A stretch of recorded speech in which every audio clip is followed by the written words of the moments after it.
On to the sponges, the least animal-like of the animals in several ways. Systematists tend to exclude them from the animals proper, placing the entire phylum in a subkingdom, Parazoa, meaning on the side of animals. The rest of the animals, then, are in the other subkingdom, Eumetazoa, which means the truly true animals. I've already mentioned a couple of reasons why they are so different in the previous lecture. Sponges are mysterious in several ways. The ones we use around the household to clean are made from synthetic materials, not the real animal or any part of it. They are all aquatic. They don't locomote like other animals do for most of their lives. They don't have planes of symmetry. They don't have more than a cellular level of organization. But they have managed to survive for hundreds of millions of years and continue to persist in an array of beautiful colors and as important parts of aquatic ecosystems, particularly marine ones. So, what is a sponge if not an annoying yellow square fry cook or a thing used to wash dishes and scrub floors? The name of the only phylum within Parazoa is Porifera, meaning pore-bearing. They are full of holes. We will draw a sponge with the simplest body plan and label the different types of cells and structures found, including the pores. In other words, we will draw this thing here in the cartoon on the left. I draw your attention to this particular cell on the upper right, this choanocyte. Do you remember a month or so ago when we finished our discussion of the protist lineages with the phylum that is sister to the animal kingdom? I believe I asked you to remember, as I would mention again in the future, which is right now.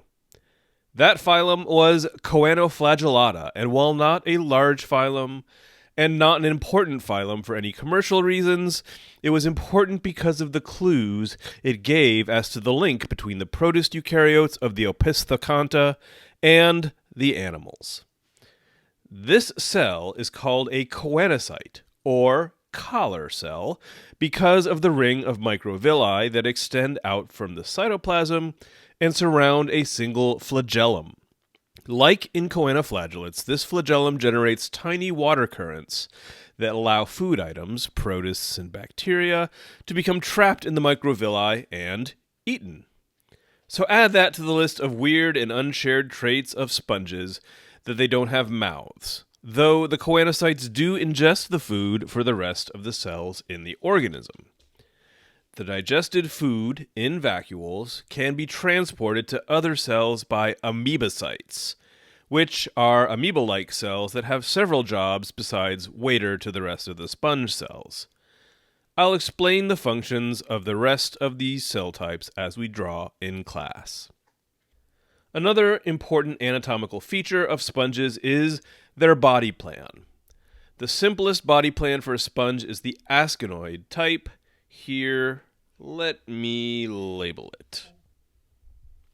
That's better. Asconoid sponges are small, even microscopic. In Ascon sponges, there is only a single osculum for water exit, and individual porocytes form the ostia for water entry. There is only a single cavity, or spongicele, which is lined with choanocytes. Now imagine that a series of asconoid sponges were arrayed into a super ascon, with several choanocyte-lined chambers leading into a single spongicele. This is what happens in a syconoid sponge. Syconoid sponges have only a single osculum for water exit, but the ostia are now larger, too large for individual porocytes to form them.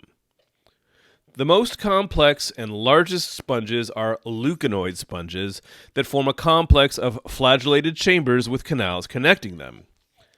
Incurrent canals draw water from the ostia through the chambers, and excurrent canals carry water towards the oscula.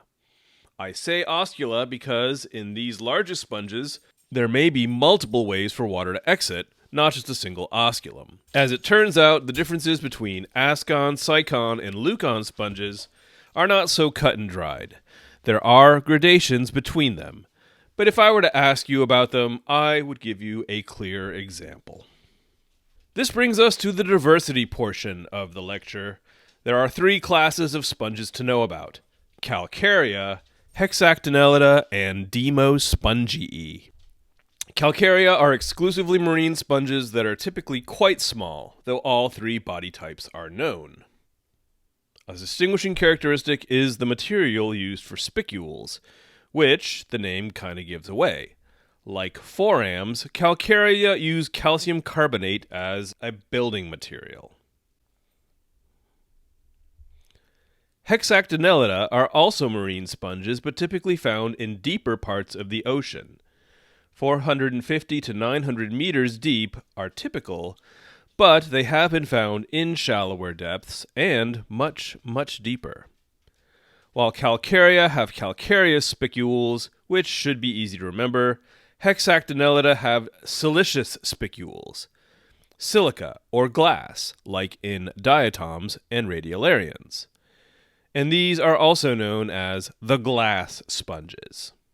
Their siliceous spicules have a 6-rayed or sometimes 4-rayed symmetry, but this simple rule hasn't restricted creativity in the class. Hexactinellid bodies are typically somewhere between the sycon and leucon type, and their cells may fuse into multinucleate structures called syncytia. Hexactinellid bodies are typically somewhere between sycon and leucon type, and their cells may fuse into multinucleate structures called syncytia. These are different from cenocytic cells, like we saw in the fungi, which form as multinucleate structures. The individual cells form as amoebocytes and then amass into multinucleate structures when they produce syncytia. So they start off as single cells and then fuse together. One species, Euplectella aspergillum, also called Venus's flower basket, has been an important part of Japanese culture for many years. Harvested from waters typically more than 500 meters deep, the spicules of E. aspergillum form a column that some feel resembles a fertility symbol that resembles a certain portion of the male anatomy. But more than just a pointy glass phallus, there's another reason why they are popular wedding gifts. It has to do with the small mutualistic symbiont, a shrimp from the genus Spongicola, which means sponge-loving. As tiny larval shrimp, they can easily navigate the gaps between spicules, but as they develop into larger, mature shrimp, only a single pair of shrimp can remain, protected inside the sponge, and they cannot escape. In exchange, they keep the spongiceal clean. The shrimp mate for life inside as the next generations of tiny shrimp swim out to find new Euplectella to colonize. Most sponges are of the class Demospongiae. There are a few freshwater sponges, but most are found in marine habitats. All Demospongiae are leuconoid, and they may produce siliceous spicules, or some taxa produce proteinaceous spicules from a unique protein called spongin. They may produce either or both. If you have or would like to acquire an actual bath sponge for your beauty regime, what you are buying is not a pet, but the leftover spongin protein fibers from the animal. That's what we see here on the right-hand side. These are real sponges from the animal. Here's a fun fact for you. Loofahs, like this one here, are not sponges, but are in actual fact produced from the fruit of this flowering plant, which is in the squash family of flowering plants. This concludes our discussion of sponges and their 3 classes. Next, we will discuss the 2 phyla of the grade once known as Radiata, the radially symmetrical animals.